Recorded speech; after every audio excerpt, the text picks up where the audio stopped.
And we're going to bring back Dr. Michael Coble. Michael Coble gave a presentation yesterday, so he's going to continue with another presentation dealing with DNA in human identification. Welcome, Dr. Coble.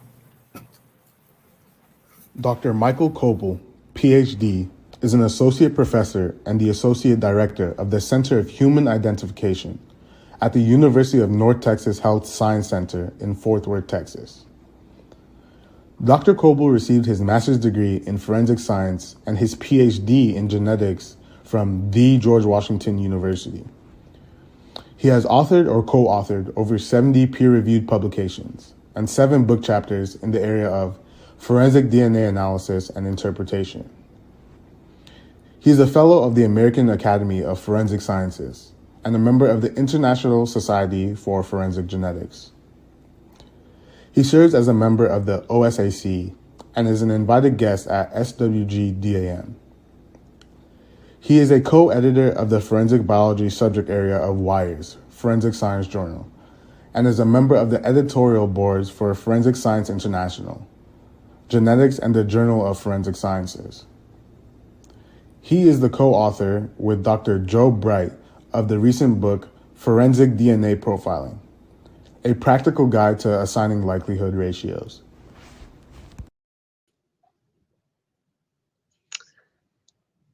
Hello and good afternoon. I cannot see the chat, so I assume you can hear me now. If so, maybe Richard, if you could please let me know if I'm coming across.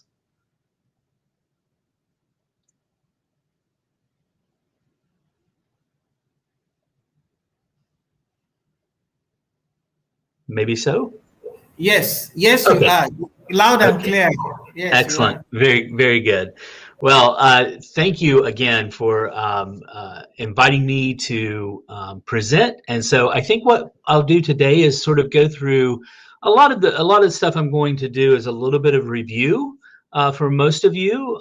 For some of you, maybe have a little bit more of a scientific kind of understanding of what we do in human identification. I mentioned a little bit about this yesterday. Arthur has talked about it some this morning, and our first speaker also discussed some of the techniques that are used for human identification.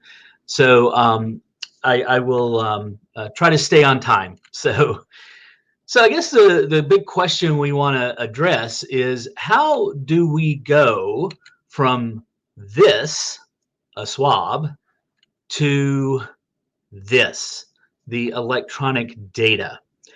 So in other words, how do we convert, if you will, an analog signal like DNA on a swab to a digital signal that we can see in this capture of the electropherogram?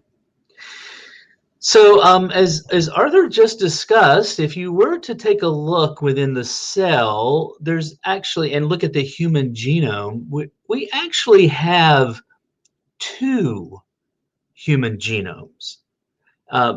We've been talking a lot about the nucleus, the nuclear DNA. So within the nucleus, this is where you have the DNA that you've inherited from each parent. One copy of your genome, 1/2 of your genome comes from your father, 1/2 of your genome comes from your mother.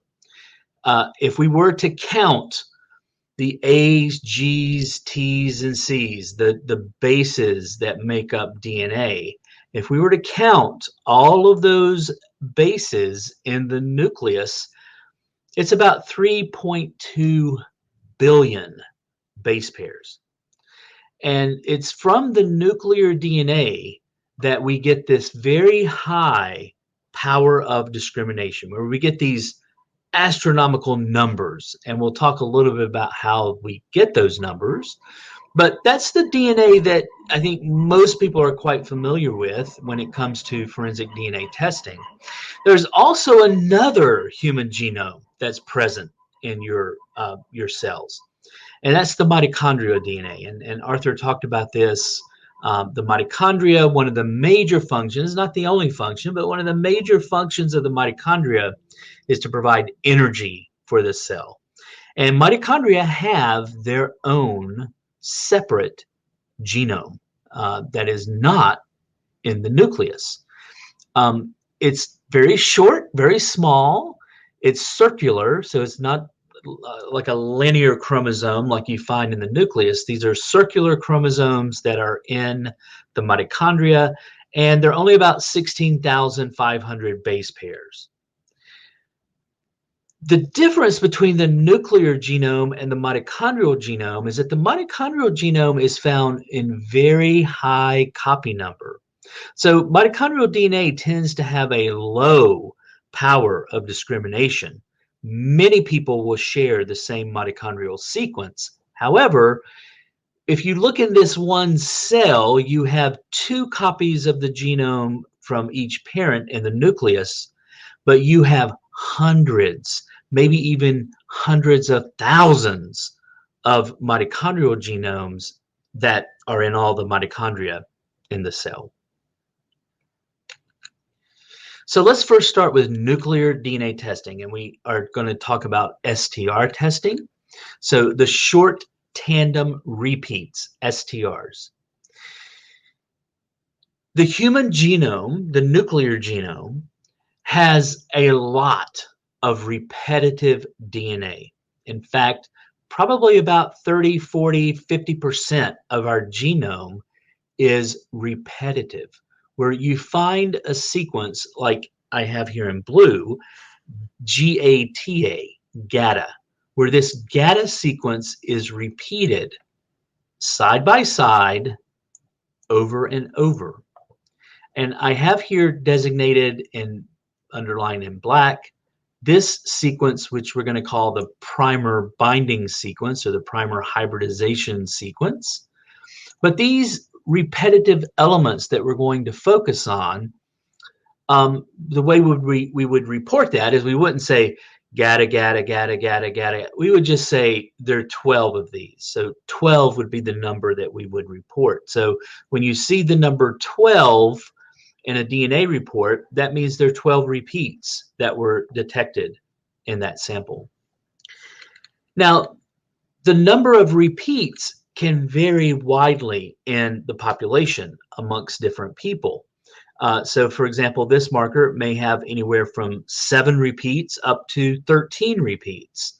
And so there's a lot of potential variation. If you're going to pick 2 of these at a time, you could get people who are 7, 8, people who are 11, 12, people who are 9, 9. So as you pick 2 of these chromosomes at a time to make up a new individual, you can see that you can get a lot of variation in the population. You can get a lot of different genotypes.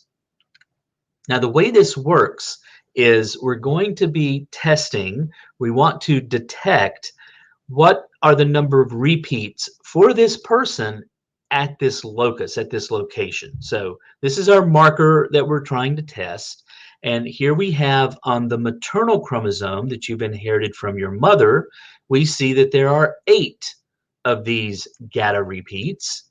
On the paternal chromosome, we see there are 6 of these GATA repeats.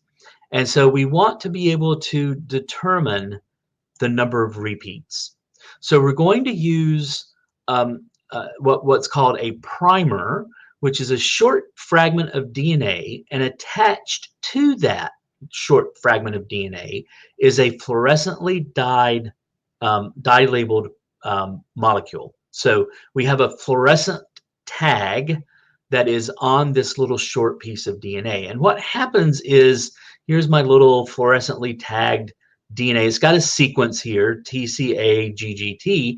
And what will happen is in that little tube, when you're doing PCR, is this little primer will search and find the sequence here on the maternal or paternal chromosome, will identify that sequence, and it will align and sit down. And when it does that, you can start to do the polymerase chain reaction, which will then create a growing strand, and we will create what's called an amplicon, a fragment of this maternal chromosome. So here's my other primer.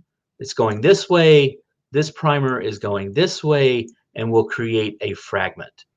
And so through that process of PCR, we will create millions, hundreds of millions, billions of these little fragments. Some of them have the 6 repeat. Some of them have the 8 repeat. But notice all of them have a red dye attached to these fragments. We call these fragments amplicons because they were amplified from the DNA. So I've gone from 2 copies, one from the mother, one from the father, to now millions and billions of copies. The way that we separate is and detect is we use an instrument called the capillary electrophoresis that was talked about this morning. And so inside of this instrument here, this is the capillary, and here's the computer that runs it. We see these little gold, basically capillaries. They're about if you were to take one of these capillaries and look at it, it's about the width of a human hair. So very thin, very tiny distance. But within this capillary is a polymer. So it's a tube, if you will, a metal tube, very thin metal tube filled with a polymer, which is a viscous substance, kind of like syrup. So it's a very viscous substance that is filled in this capillary. And what happens is my fragments that I've just amplified, now DNA has a negative charge. So they have, all of these fragments have a negative charge to them.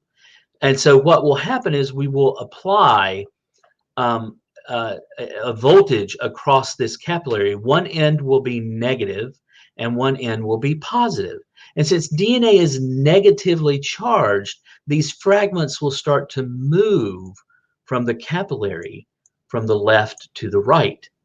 And as they're moving through this capillary, through this viscous polymer, the shorter fragments with 6 repeats will start to swim ahead of the 8 repeat fragments. So there's a separation because the shorter fragments can move through this capillary much faster than the longer fragments, the ones with 8 repeats. Now, at a certain point in this capillary, there is a clear window where it's not, I showed you it was kind of gold. There's a place where it's clear. And at this place where it's clear, we're going to shoot a laser into the capillary. And when the laser hits that fluorescent dye, it gives off a red signal. And that red light that's given off by the laser hitting that dye is captured by a camera. And the camera is able to separate different colors. So we can have red dye, we can have a blue dye, we can have a green dye, we can have different dye colors. And so through this excitation, we will convert that signal that's given off into a digital representation. So this peak, we can measure the size of this peak, and we can measure the size. So the first peak that comes through would be the one that has 6 repeats, and the next peak that gets excited, the next amplicon that passes through that gets excited will generate this peak, which represents the 8 allele. And so we can measure the size of these peaks, and we can also measure the height, how much. The RFU is a representation, it's a relative fluorescent unit, it's what it stands for, but it's giving you a relative amount of how much fluorescent signal was given off as it came through. If you have only a few of these fragments going through, the signal, the height of those peaks will be low. If you have a lot of peaks going through, the peaks will be high, so represented in your electrophoregram. So we would simply look at this and we could say, oh, this person has a genotype of 6-8 based upon the fragments that I see. I mentioned yesterday about the U.S. using a core set of STR markers. The initial core of 13 markers were recommended in 1997. We also test a couple of markers. Amylogenin is a sex typing marker. You have the marker that's both on the X chromosome and the Y chromosome, and this will allow you to determine the sex of the individual in your STR kit. And then I mentioned in 2017 in the U.S. We expanded the number of markers from 13 to 20, and so we now test a core 20 markers. So this is an example of an electropherogram of an individual. And the first thing I'd like to point out, this is a little bit of an older kit. This is looking at 16 STR markers. One of the markers I mentioned is that amylogenin. So here I see one peak and it's labeled X. Actually, this is from a female. As Arthur said, females have 2 X chromosomes. You remember that Punnett square?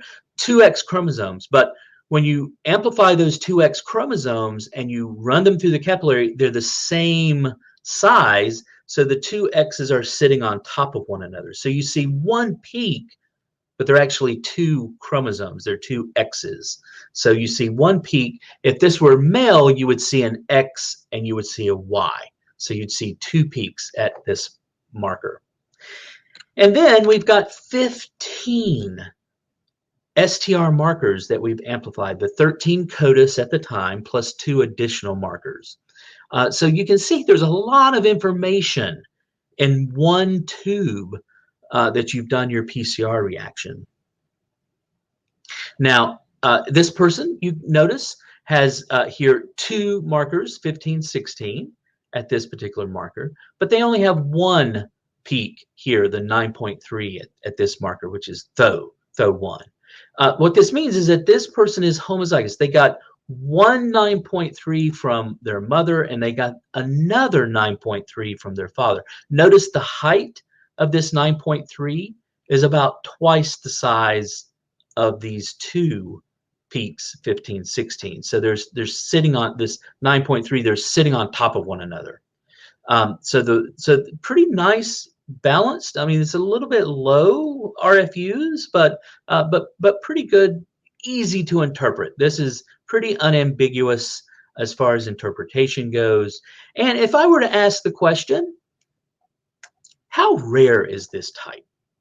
If I were to go out into the population and try to find another person that has this exact type, what would be the frequency of that? And that turns out to be about 1 in 129 quadrillion. Now, doesn't mean I have to have 129 quadrillion people on the planet.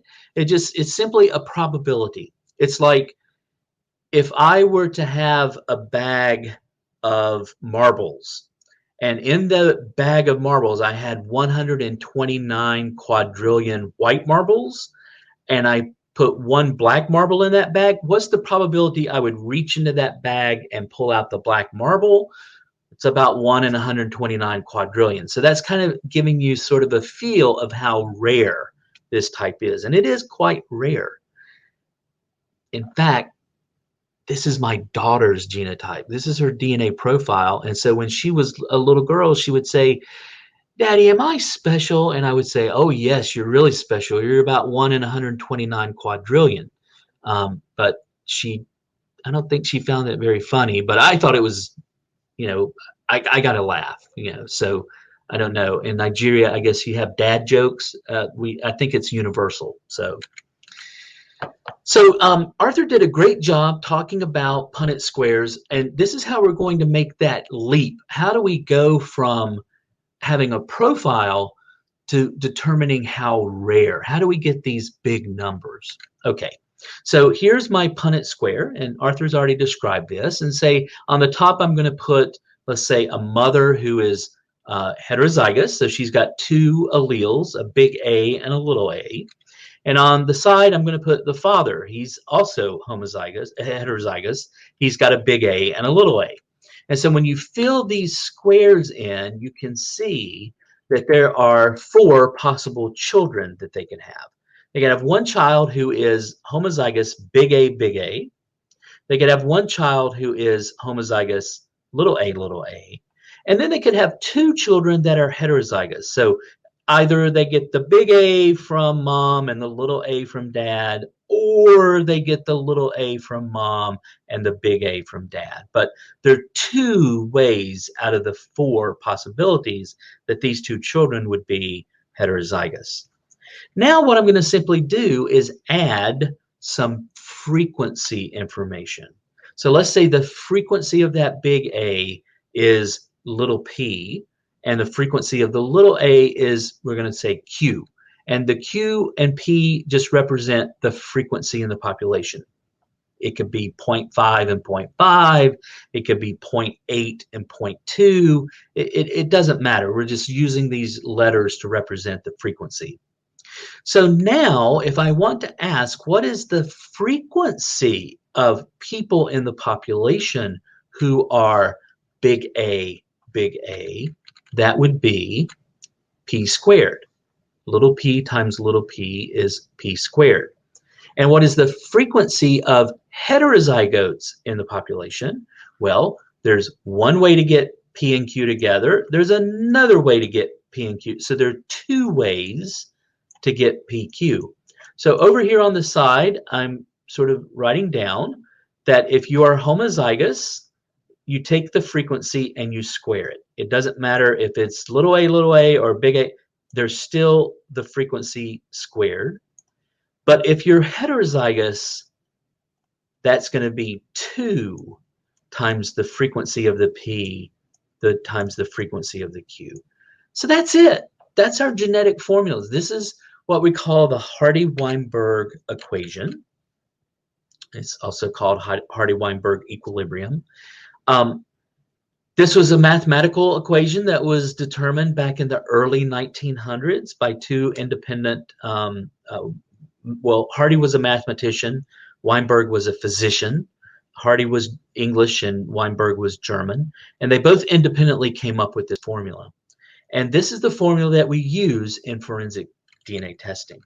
So let's just take a quick side moment and talk about how these big numbers come about. So the first thing we need to do is to get some information, get some frequency information from the population.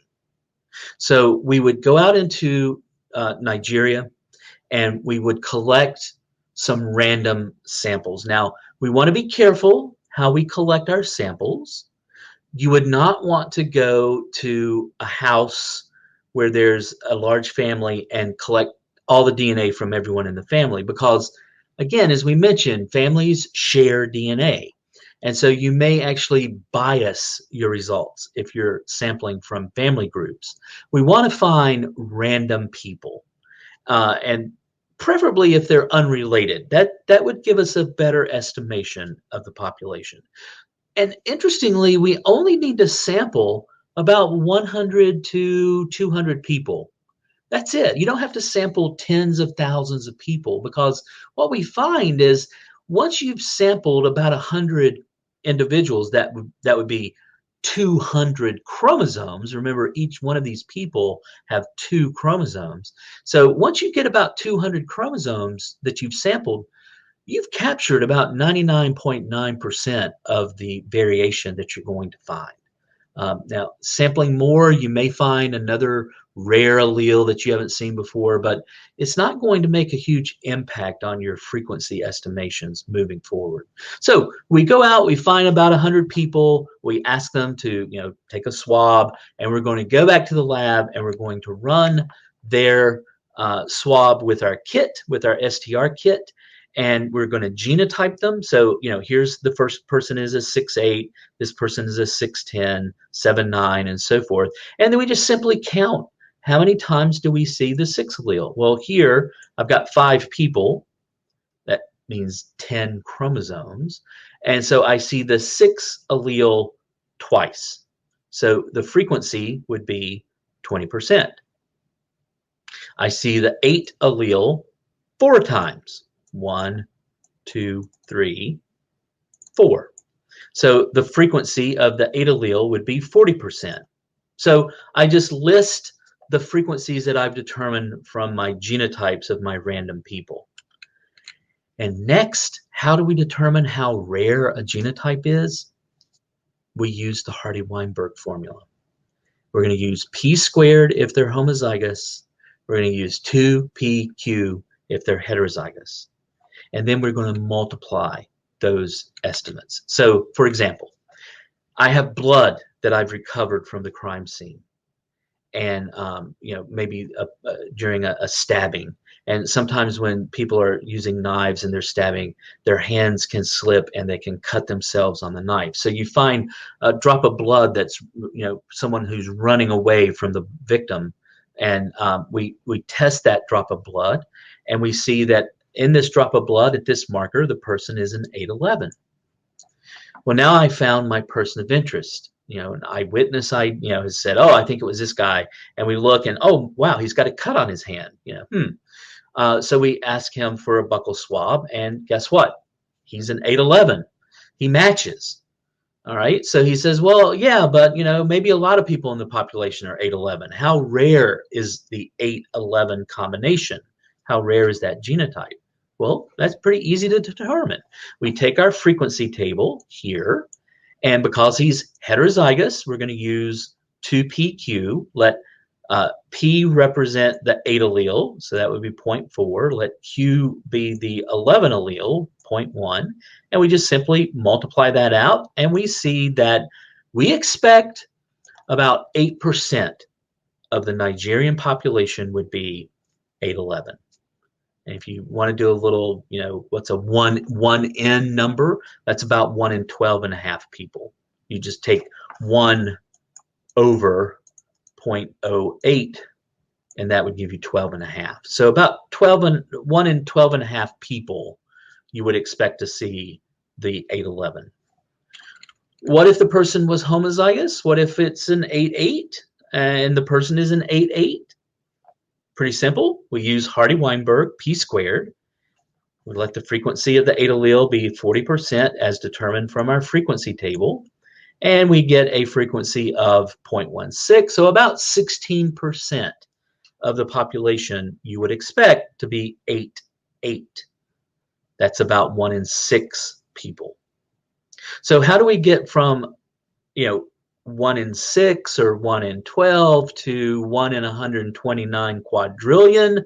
Well, because these markers can be considered what we call unlinked. They're not close to one another.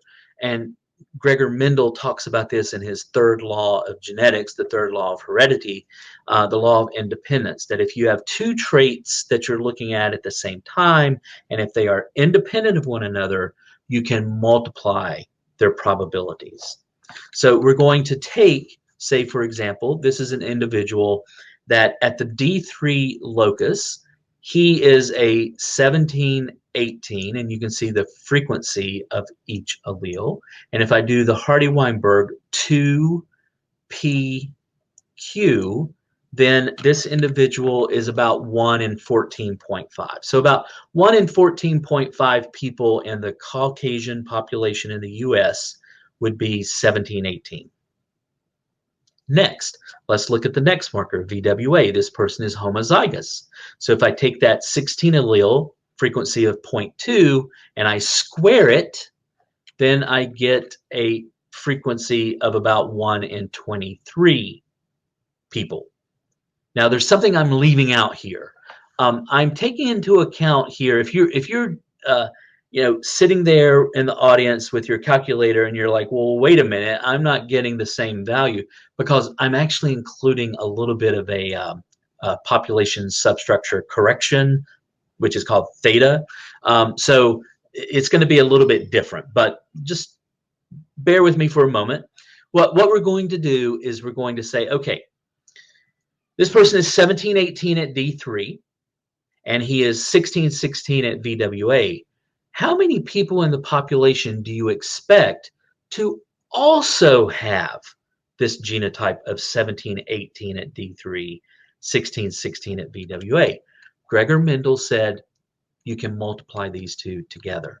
So I would expect about 1 in 343 people to have the same genotype for these two markers. And we keep going. Now let's do FGA, which is about 1 in 86. How many people in the population would have this genotype at these three markers? That's about 1 in 29,771. And you keep going. You multiply each one of these markers. Now, this person has a rare, notice here, the 10 allele is rare, only 5% of the population. The 14 allele is even more rare, only 3% of the population. That's a pretty rare combination. You only see it about 1 in 274 times. So when you're multiplying these numbers, you can see very quickly you're going to start getting huge numbers. In fact, just looking at the 13 core CODIS markers that were historic, the first set of core CODIS markers, this person has a probability, a random match probability, 1 in 7.4 quintillion.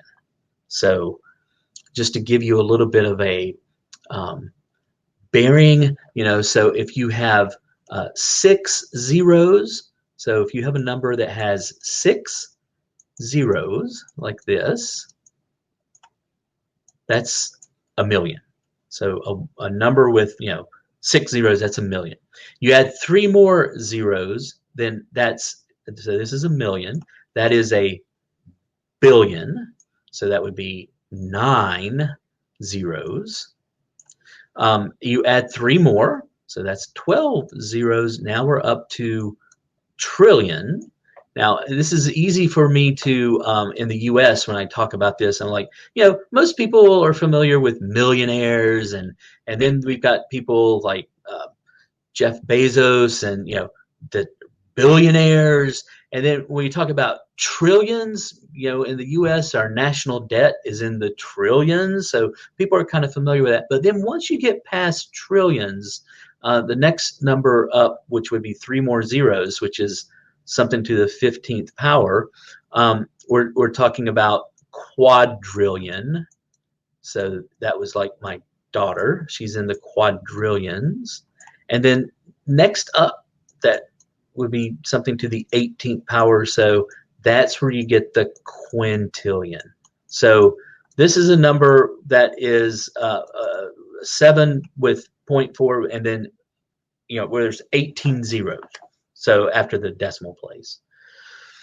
So it's a pretty rare combination.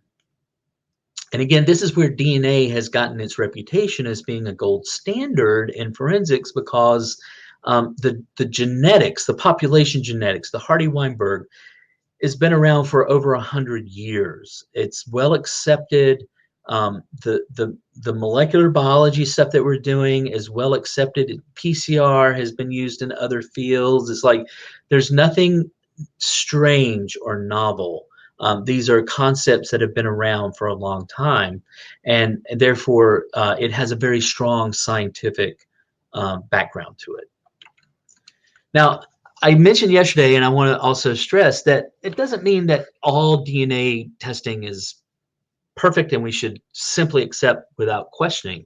There are issues with STR testing, especially when it comes to DNA mixtures. So here I'm showing you a mixture, and I'm not going to tell you how many people are in this mixture, but when I show this mixture in training, I ask people, how many people do you think are in this profile? And most people look at this and they say, well, there could be at least 3 people, I think. I mean, I see 5 alleles, so I know that one person has 2 alleles maximum.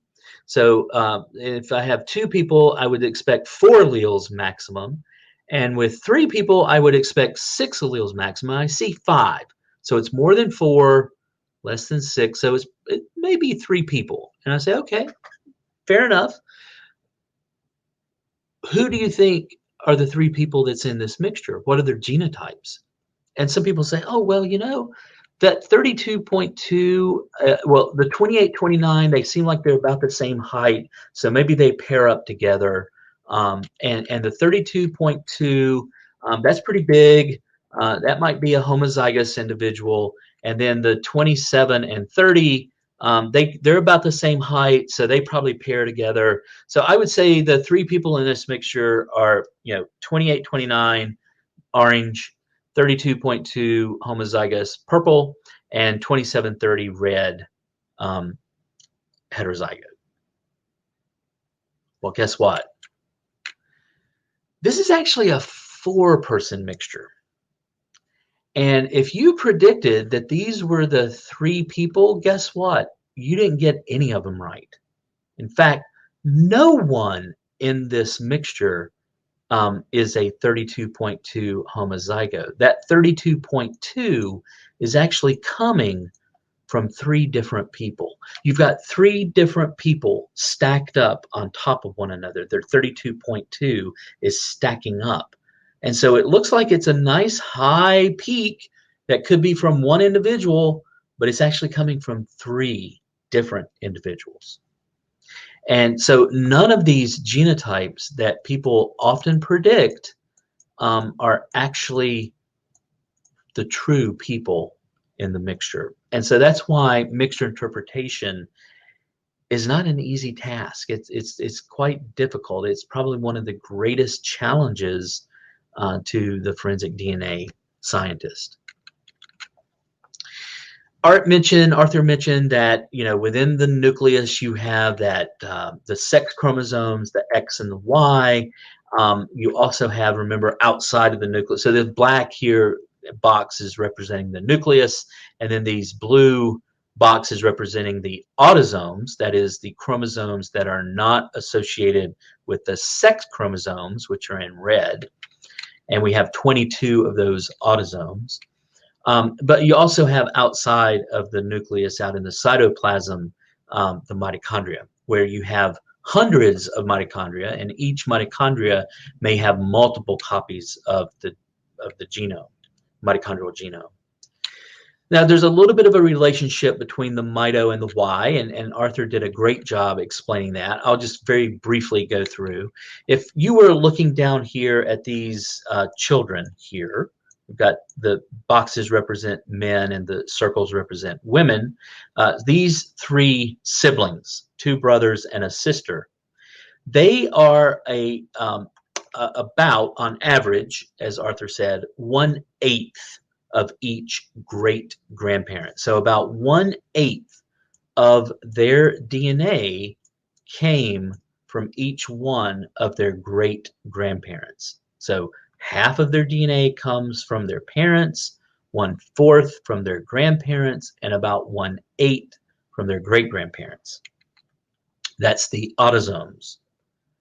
However, when it comes to the Y chromosome, there are 4 men up here, 4 great grandfathers that have Y chromosomes, but only one of these 4 will actually pass his Y to his son, to his son, to his great grandson. So these 2 great grandsons, these 2 brothers down here, both of them inherited their Y from only one of their 4 great grandfathers.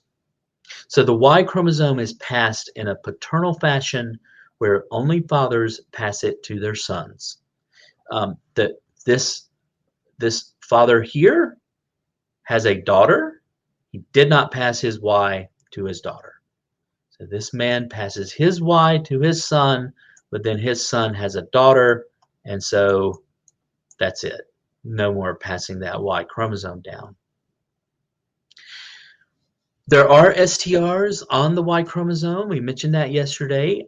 It tends to be a little bit easier to interpret because there is one Y chromosome. You typically see one peak at each marker. Now, there's some exceptions. There's some markers on the Y that are duplicated and replicated. So you may see, like at DYS 385 is a very well-known marker that has a duplication event. So you see 2 peaks there because that location has been duplicated. There are 2 places on the Y where it's being amped. but is pretty straightforward. And there's 17 pieces of information here. Now, some of the advantages for WISE, for forensic investigations, this can be really helpful when you remember I talked about those mixtures and how they can be a challenge to interpret, especially, say, for example, in a sexual assault where you have a very high female component and a very low level male component. And when you look at the autosomal STR, you may see things like it. So you ask the question, well, okay, first, here's a low-level peak that is probably, from the male perpetrator. Here are my two high peaks, let's say from the female. But there are these artifact peaks here called stutter. And now I've got this peak here, and it's about the same height as the stutter peaks. Now, maybe these peaks are really artifacts and they're really stutter, but, well, what is is he sharing? Part of his genotype is being shared with the female. Maybe maybe they're sharing with this. So there are lots of different combinations trying to figure out. And so what we could potentially do is do a Y test, because in the Y test, you don't see the female. There's no amplification of the female DNA. Even though it's there in high quantity, the primers are specific for targeting regions on the Y chromosome. So we only see this peak, which belongs to the male. Now, the disadvantage of the Y is that all of the STRs that you have on the Y chromosome are all linked together. They're all on one chromosome. They're not scattered throughout the genome like with our autosomes. They're all on one piece of DNA. And because they're all closely linked together, we cannot simply multiply those frequencies like we do with the autosomes. So we have to report our stats as a 1 in the size of the database. So if I have a database of 1,000 individuals and I've seen this once, I would say I've seen it once in 1,000. Okay. Now you can typically put a little bit of a confidence interval on that to make it a little bit more conservative when you're reporting, but that's it. You have to report the 1 in the size of the database. There's a very famous case in the US where Y-STR testing was able to solve a historic mystery. President Thomas Jefferson, President Jefferson owned a slave named Sally Hemings. And the rumor was that Sally had two sons, Eston and Madison. I'm just showing Eston here because his descendants participated in this study. But the rumor was that Eston Hemings was the son of Thomas Jefferson, that he fathered Eston and Madison Hemings. And so each year, the descendants of the Jefferson family have a big party in Charlottesville, which is where Thomas Jefferson lived, and in Virginia. And so they have this big party. And so the descendants of Eston Hemings, the people that are living today, wanted to come to join this party with the Jefferson family. And the Jefferson family said, no, we don't believe that story. We don't think that really happened. And so they said, well, would you be willing to do a Y-STR test? And they said, sure, why not? Well, when they did, what they found out was the descendants, the male descendants of Eston Hemings have the exact same Y-STR haplotype as the descendants of Thomas Jefferson's uncle, Field Jefferson, who had a couple of sons who, have descendants that are living today. So the Jefferson family was convinced, and they now allow Eston Hemings' family to come and join them every year. Now, there was another son that Sally Hemings had named Thomas Woodson, and it was the oral tradition from the Woodson family is that They were also a son of Thomas Jefferson, but when they did the YSTR testing, they saw that Thomas Woodson had a completely different Y haplotype. So it's improbable for Thomas Woodson to be a son of Thomas Jefferson. Now, there is a little bit of a question mark here because we can't say with absolute certainty that Thomas Jefferson was the father, because really any male that had the Jefferson Y chromosome could have been the father of Eston Hemmings. And there were, I think, probably about 15, 20 men who were living in the area at the same time with the Jeffersonian Y chromosome that could have been the father. Now, it's the most likely scenario is that it was Thomas Jefferson, but we don't know. We can't say definitively, but what we can say is that someone with a Jeffersonian Y chromosome is the father of Eston Hemmings and Madison Hemmings as well, the other brother. For the mito is kind of like the Y. I said there's a little bit of a relationship because the mito is only inherited on the maternal lineage. So you get your mito from your mother, who passed it on from her mother and from her grandmother and her great-great-grandmother. So all of these children down here have mitochondrial DNA. Even men need energy for the cells, so they have mitochondria, but men will not pass their mitochondria on to their children, only women. So the mitochondria is only passed in the maternal line. Now, the way that we look at mitochondria, we don't have STRs. We don't have short tandem repeats in the mitochondria. Remember, mitochondria is very small, 16,500 bases, on, a little bit more than that. But instead, we sequence the mitochondria, and mostly we focused on one area called the control region, where we sequence these two areas, HV1 and HV2. So we simply sequence the DNA. We look at the A's and G's and C's and T's, and then we compare that to a reference sequence, and we note the differences. So in the reference at the position 263, so each base in the mitochondrial genome is numbered. And so we say at position 263, the reference is an A, but this person has a G.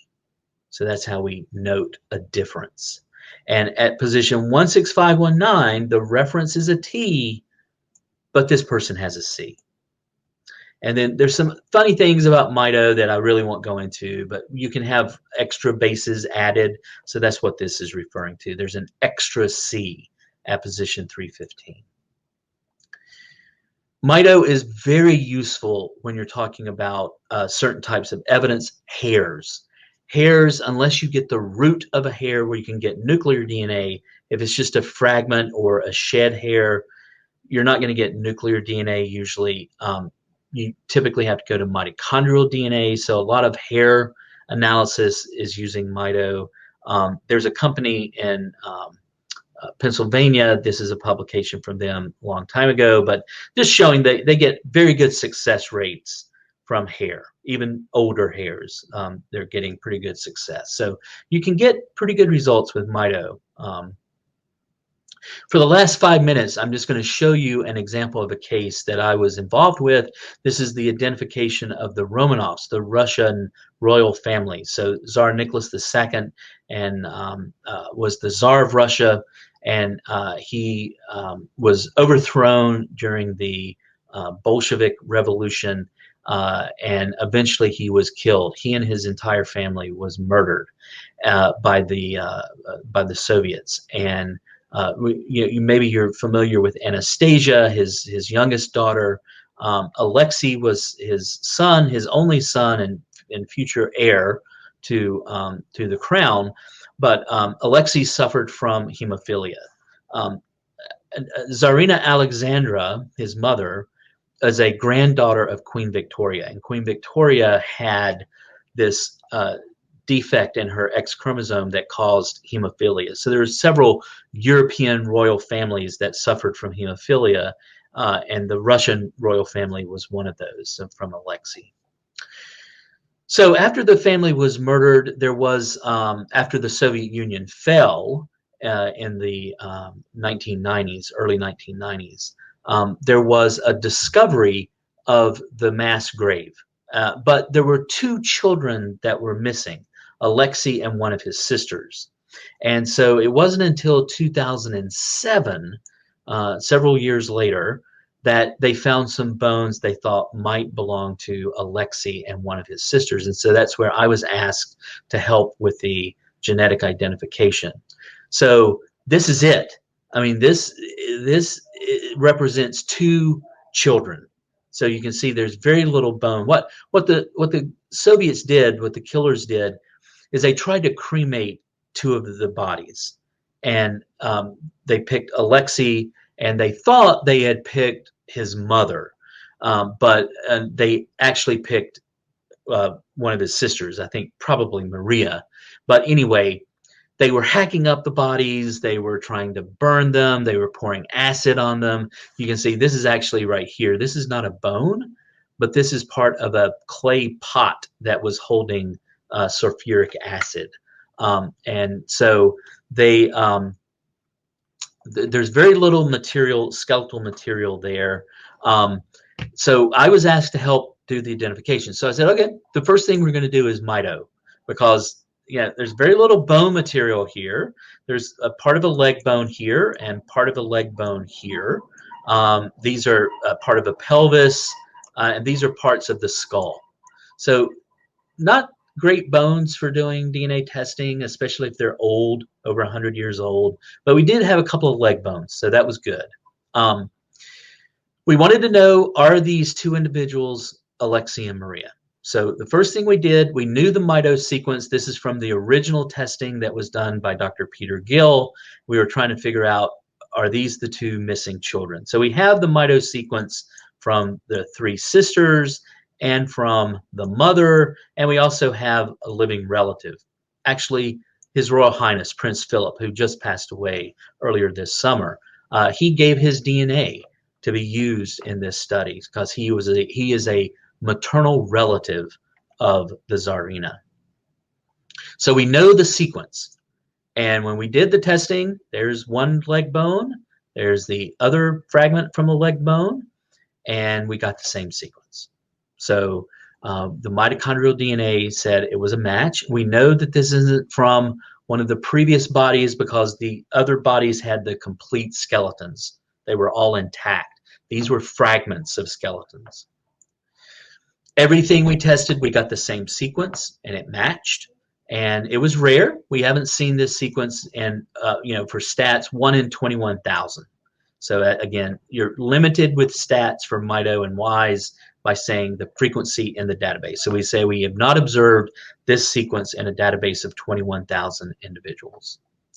We did autosomal STR testing, and the first thing we noticed, one of the leg bones is from a male and one from a female. And as you expect, if these two are brother and sister, you hope to see some allele sharing, and we did.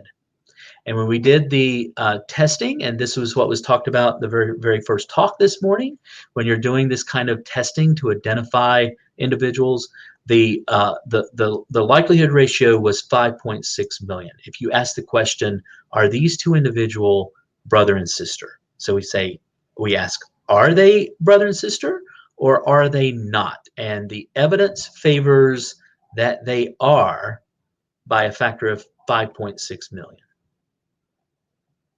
There was material left from the rest of the family, so we were able to do DNA testing with the Tsar and his wife, and we noticed that every allele in the son and every allele in the daughter could be explained as coming from the Tsar and his wife. We were able to get full profiles from all of the family, the mother, the father, and their 5 children.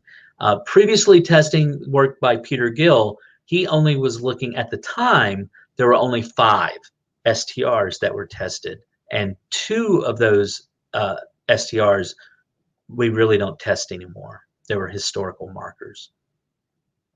So if we ask the question, are these 2 individuals part of this family? the stats go from 4.3 trillion if the female is part of this family, and the evidence is 80 trillion if the male is part of this family. So very strong evidence, a posterior probability of 99.9999, whatever. We also did Y testing because at the time there were no YSTR kits, so we compared Alexei to his father. They share all 17 YSTRs. We had a third cousin of Alexei, his third cousin, Prince Andrew Romanov, who lives in San Francisco, California. He was born after the Russian Revolution. His family fled to England, and then he eventually made his way to the U.S. We asked Prince Andrew if he would donate a sample, a swab, a buccal swab. He graciously did, and when we compared, we got an exact match. How rare is this? At the time, we haven't seen this in over 30,000 individuals in the database. So I'm just going to finish up. Sorry, I'm running just a tad bit late. Sorry about that. But I want to make the point that, you know, DNA often gets a lot of the glory, a lot of the headlines, a lot of the pat on the back, yay, yay, yay. But let's not forget that there are other forensic components like ballistics and the looking at the dentition, the tooth, you know, I mean, there were no x-rays of the dental work, but these were people that had silver, platinum fillings in their teeth, which is not something that most common people in Russia in the early 1900s had access to. So there's a lot of disciplines that go into an identification. It's not always just the DNA. The DNA can be very helpful and can help, but there's a lot to making an identification that's beyond just DNA. So if you want more information on that Romanov study, the journal that we published in is PLOS1, PLOS 1. It's a open access journal. You can go, you don't have to buy it, you don't have to subscribe, you can go to PLOS 1, search, I don't know, search Romanov or search my name, you'll find this article for free and you can see what we did. Thank you again. I'm sorry for going over on time, but thank you once again, Dr. Samiari and the organizing committee and everyone. I've really enjoyed spending the last couple of days here with you, and I look forward to maybe meeting you all in person at some point. So I guess this is my farewell, but until we meet again, thank you very much. Excellent, Dr. Coble. Thank you so very much for another fantastic presentation. As always, I always learn things from you. Thank you so much. Thank you. Yes, and I don't know if anybody sent in any question, but I have some questions just for clarification. You did mention that the core 13 loci were established in 1997, and then that was moved up to 2017 from 13 to 20. Why are they called core? The reason they're called core is that if you're doing casework, the FBI really wants you to test all of those and upload all of those into the database. Now, for a national DNA search, so at the search at a national level, we need to have all 20 of the markers. Now, if you have an example where you don't get all 20, maybe you only get 14 or 15, then it's okay for you to search those at the state level. So you need to have all 20 of the core to be able to search at the national level. So that's why that's sort of a requirement that the FBI has. Okay. So what happens to data generated and decisions made based on the 13? Do you need to go back and reevaluate them using the training? Good question. Yeah. So if we have, like, for example, we have a crime scene. We have we're using the 20 core now, and we then search the database, which the offender was collected 10 years ago and only has the 13 core. So yes, whenever you get a hit, so whenever you say, look, my evidence sample has made a hit to an offender from, say, California. So suppose I'm testing here in Texas and I hit to someone in California. The lab will contact Texas will contact California and say, I've got a hit. He hit to the 13, but I've got the 20. We need to do a test of his profile to make sure the 20 also match. So there will be a confirmation to make sure that those 20, we don't just ignore those extra, because someone may match the 13, but then they've got a couple that don't match. So we do need to do that confirmation. Okay, fantastic. One more question. You talked a lot about databases. So these databases are curated using data generated from certain populations. So I know that effort is made to kind of normalize, and I know you mentioned during previous conversations issues that could come up with databases. So my question is, what is the extent to which your statistical calculations can be influenced by the database you're using with software? What's the extent to which it can influence your decision to include or exclude a person of interest? So So what I mean is, if the population you are working in is not well represented in that database, the database you're using, maybe, I don't know the extent to which the databases available represent Africans. So if we're using an NIST database, what's the extent to which it could affect our decision to include or exclude in Nigeria? It's a very good question, because the consequence of using a wrong database, or a database that doesn't really represent your population, it could have an effect. So you would want to, one thing that you would want to do to help to mitigate that effect is to use what I briefly mentioned was a theta correction. So Okay. you could do a theta correction, which will help to take into account that there could be differences in the databases in the population. So including a theta correction, and that theta correction may be more than just 1%. It's typically 1%.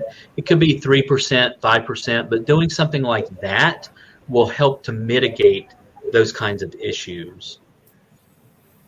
Okay, so if you don't have the basis for doing this correction, would you think that if we use data from the Nigerian population and a database that is enriched with Caucasian data, that it could change it from quadrillion to quintillion?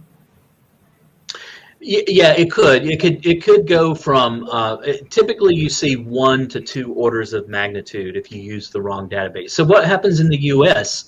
is, and I think yesterday this was mentioned, we typically have 3 or 4 populations that are tested. So we would generate a statistic for Caucasian, African American, Hispanic, and Asian.